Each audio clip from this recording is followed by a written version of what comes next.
Okay, our next presenter is Anatoly Jutello, featuring Shuttle Pharmaceuticals. Thank you very much. I'm the CEO of Shuttle Pharmaceuticals. This is a early clinical phase company for developing radiation sensitizers. I show you the forward-looking statement, the legal requirements. Please, this presentation will be on our website, and you can have a better look at it.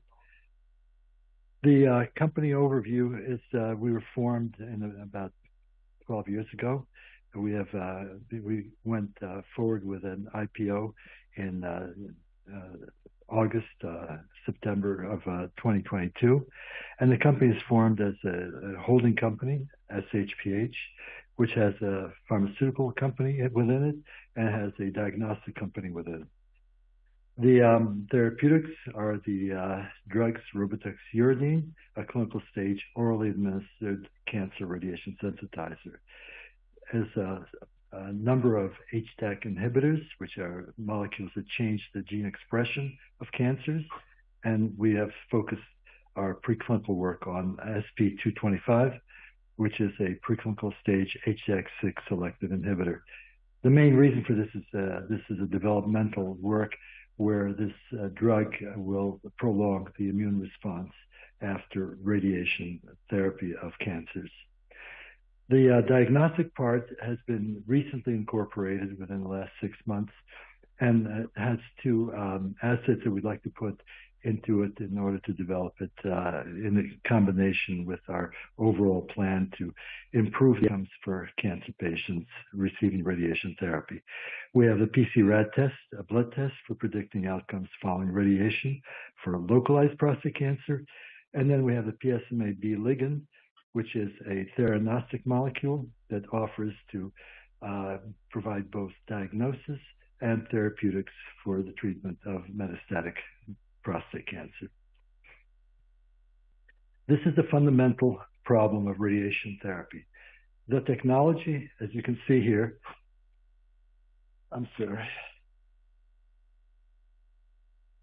the technology allows, well, I'm going to have to skip pointing to you. The technology allows for terrific shaping of radiation and delivering very high doses to any part of the body that we are interested in. The problem is that around the tumor and within the tumor are normal tissues that have limits on how much radiation we can expose them to. And those are the structures that we would like to protect. And the way that that can be done is two ways. One is to sensitize the cancer cells and to make them more sensitive to radiation effects. The other is to activate the immune system after the radiation exposure so that the immune system helps in controlling the tumors. So the first part will be to look at the radiation sensitizers that we offer and the market and the current state of the art. The market is fairly large, and I outline here just a ballpark that of the 1.7 million new cases annually in the U.S., this is a couple of years ago, about 400,000, about a fourth of these patients, are localized, local regional disease, and would be amenable to treatment by radiation, and especially by combinations of radiation and sensitizers. Now, the competitive landscape at this time is that many of these drugs that we use in combination with radiation therapy, they are used off-label. They have been developed as a cancer treatment, as an individual drug, but they were found when the patients were treated over a period of time by many clinical trials that they actually prolong survival.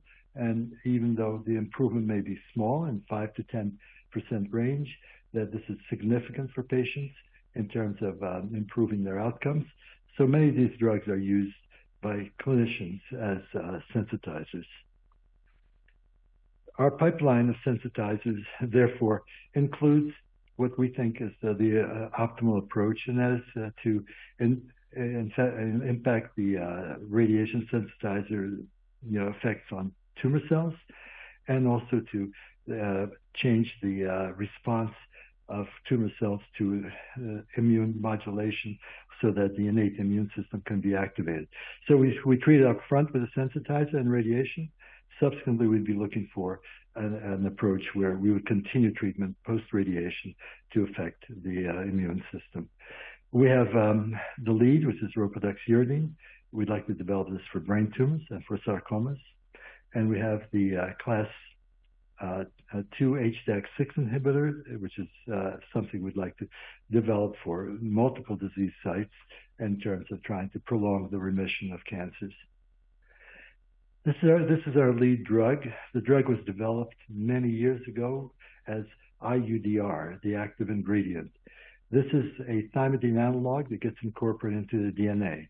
And as shown here on that left panel, that the drug that we're using now, the ropedoxuridine, is called IPDR, and by metabolism with the aldehyde oxidase, we can convert it to IUDR. Now, why am I pointing this out to you? Because this is the mechanism, and the mechanism is actually the active ingredient will be IUDR, and it's incorporated into DNA and increases free radicals and increases DNA damage. The IPDR has a value because it's a prodrug. You can take it by mouth. The IUDR has a very short half-life and requires constant infusion to deliver. If it's delivered in a bolus, it's metabolized within 10 minutes or so. If you deliver it with an oral drug, IPDR, it's converted to IUDR, and that is the mechanism. Now, I show you the data here, which shows previous clinical trials were performed using the IUDR, the actual active ingredient. And we can see that it prolonged the survival of anaplastic astrocytoma and prolonged the survival of glioblastoma in patients by about 6 months. Now, to put it into perspective, temozolomide is a drug used in brain tumors, which gives an improvement in survival of 3.1 months, less than 4 months. And that is a blockbuster drug. That drug has a market of over $4 billion. The ropedoxuridine that we developed, we performed a phase 1 and pharmacology study on a contract that we received, a competitive contract from the NIH. And this was a study that then we funded at Brown University, Rhode Island Hospital by subcontract. The results showed that we had an MTD of 1,200 milligrams, and we had 14 patients assessed for tumor response. We had 4 partial responses, 9 stable disease, and 1 progressive. The phase 2 clinical trial will be performed in glioblastoma, the most aggressive form of brain tumor.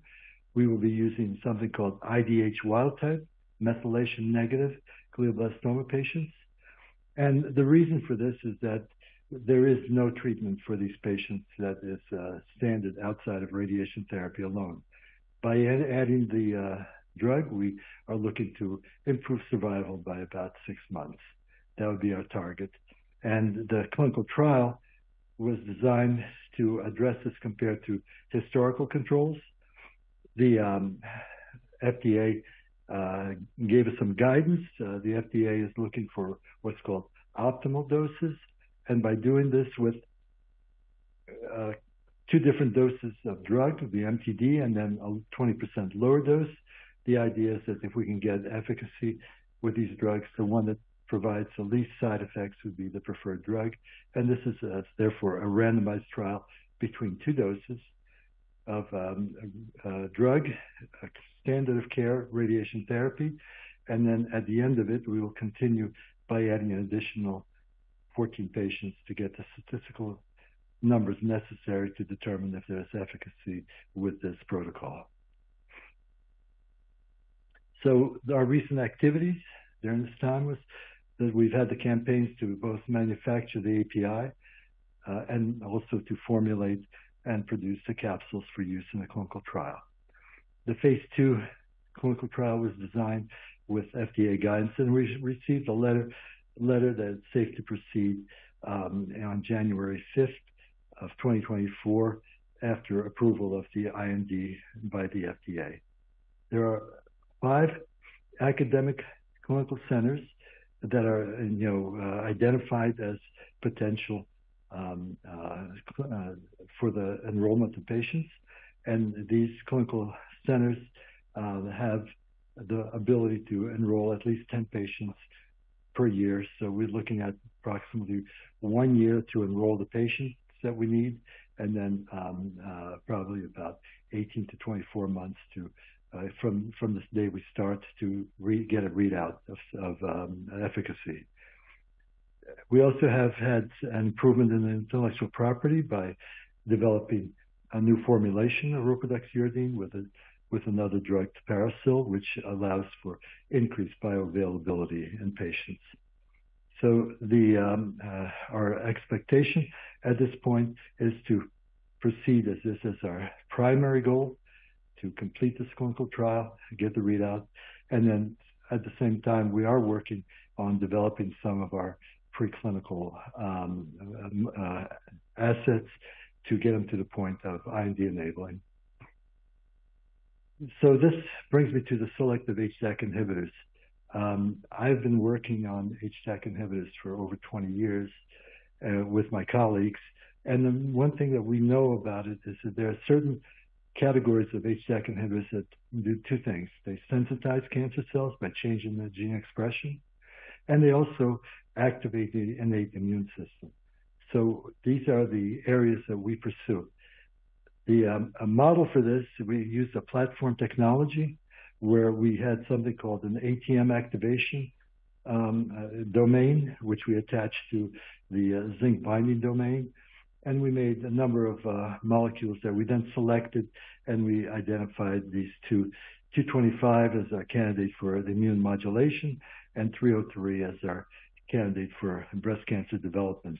I will not go into detail of the 303 because it's a side area.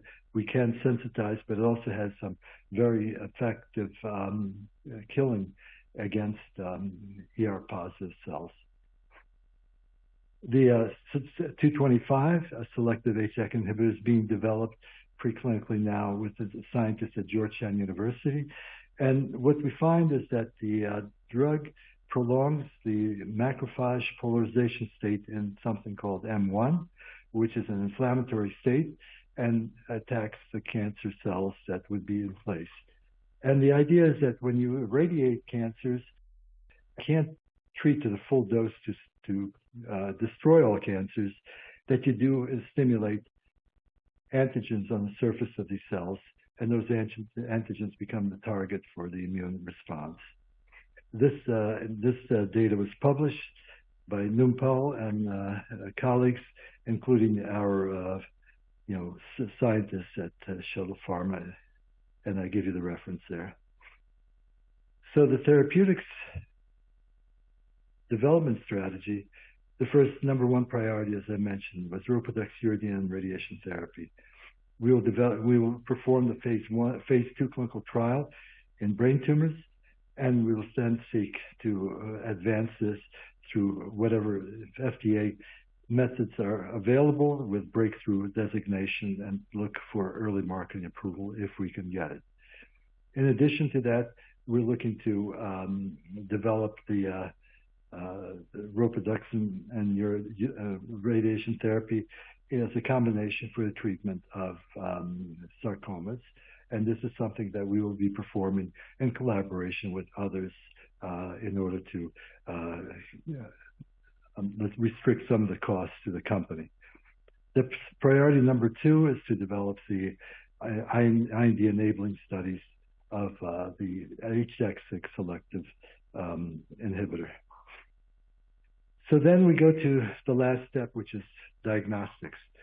The diagnostics was originally funded by the NIH through contracts that allowed us to do the discovery and to do the analytical development. The diagnostics for the PC-RAD tests are based on patients who respond to radiation therapy favorably and as compared to patients who progress after radiation therapy. And this involves a blood test, metabolite analysis, and then testing to qualify the patient as a positive or a negative in terms of the anticipated response. The second one is the PSMA-B ligand. I worked for many years at Georgetown University.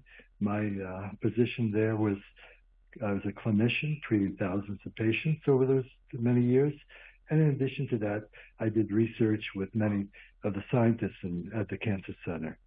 So PSMA was something that was developed originally in laboratories in the Department of Biology at Georgetown University. And that ligand binds to the PSMA molecule, the enzyme on the surface of prostate cancer cells. That ligand was subsequently developed through other institutions. And what happened is those institutions had developed it commercially. And now you see this Pluvicto, which is, I think, a Novartis product, which is a substantial market with both diagnostics and therapeutics. We developed PSMA-B for a different reason, and that was to enhance the effectiveness of particle radiation. So what we did was we made a molecule that binds to the PSMA that would have boron atoms on it, which would allow for the particle radiation to interact and give you a better effect. Now, that's a research and development area that we're following through with collaborations with other investigators at universities. But the PSMA-B is a ligand for that surface antigen of prostate cancer. It can be developed into a diagnostic by putting a radioactive compound on, like fluorine-18, or it can be developed into a therapeutic by using some particle generating actinium or using lutetium. These are various types of things which would then allow for treatment of patients with metastatic cancer. And I mention that here because right now, the diagnostic market is very large for prostate cancer. It's a very common disease that none of the tests that are available are predictive. So we have that available to look at. We also have the ability to look at imaging to see where the cancer has spread and to be able to target therapy and to help to establish a diagnosis and the prognosis and the treatment strategy. And basically, this has been in part already a trailblazed with Pluvicto, which is a drug that was developed in this predicted market of approximately $2 billion. Our intellectual property is unique, and we are developing this through one of the two corporations that are wholly owned by Shuttle Pharmaceuticals Holdings company. The diagnostic competitive landscape is listed here. As you can see, some of the tests range from several $100 up to several thousand. And these are basically used on tissue, biopsy material, whatever. The ones we're looking at are basically a blood test, metabolomics analysis, and the imaging part would be, an injectable imaging PET scan type of study. So this is the intellectual property we have. We licensed the PC-RAD test from Georgetown University. We have the exclusive license for that intellectual property. And then the PSMA-B was developed with our scientists and others, and we have the exclusive intellectual property for that also. This is an example of the diagnostic kit that would be developed for the PC-RAD test, which shows that it's basically the reagents necessary to run this through a mass spectrometer to develop the pattern of metabolites that would predict success or failure. The diagnostics, and I took this example from this article in Prostate Cancer, Prostate Diseases. I give the reference there. You can look at this and get a better handle for what can be done. But our molecule is it's a 1 nanomolar activity inhibiting the PSMA. enzyme activity. So it's a very strong binding to the PSMA molecule. Okay, so our clinical strategy for diagnostics, we have the discovery and the analytical validation taken care of. We now need to do a clinical validation, which will require about 360 patients to get statistically significant determination if we can prospectively predict the outcomes for a patient. And that would be something that we would run. It would take about 3 years to run that clinical trial. For PSMA-B, the intellectual property, we're looking for partnership or collaboration with other companies, or perhaps some big pharma. But nevertheless, we'll be looking to develop these prior to that through the sensitization for protons and neutron radiation, as well as some animal studies for imaging, and then to develop drug conjugates using this material. Our financial overview is summarized here. This is the latest one as of 4/12/2024. We have a market cap of 6.6 million. I think before we went public, the market cap was many, many times greater. We've met all of the necessary key milestones, scientific milestones, and the market cap's gone down. Now, that makes a lot of sense to me. But in fact, I would say to you that if anything, at this market cap, it's a company that has been valued much higher, and we have not missed the milestones. So I think you have to take that into consideration. Our leadership team includes myself. I was, a founder, and I was one of the people that spent his career in academics. I've had experience running a cancer center. I've had experience running a department of radiation medicine. I've had experience with running a hospital, Georgetown University Hospital. And with that, I would say to you that all those budgets were greater than the budget of a small biotech. So, from that point of view, we've been able to manage. Peter is my son, and he's an administrator, a hospital administrator. He manages all of our personnel issues. Michael was the he's a chief scientific officer, and he's a person who was the administrative director of the Lombardi Comprehensive Cancer Center for over 14 years, and he joined us to work on this project. Ty Rich is another physician with expertise in radiation sensitizers. He developed many of the protocols that prove that 5-fluorouracil is a sensitizer for use in combination with radiation for some GI cancers.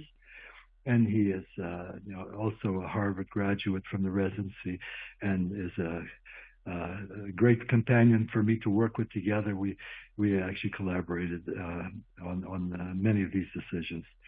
Dr. Mira Young and Scott Grinrod do the laboratory work for the company, and both of them have many publications and many patents.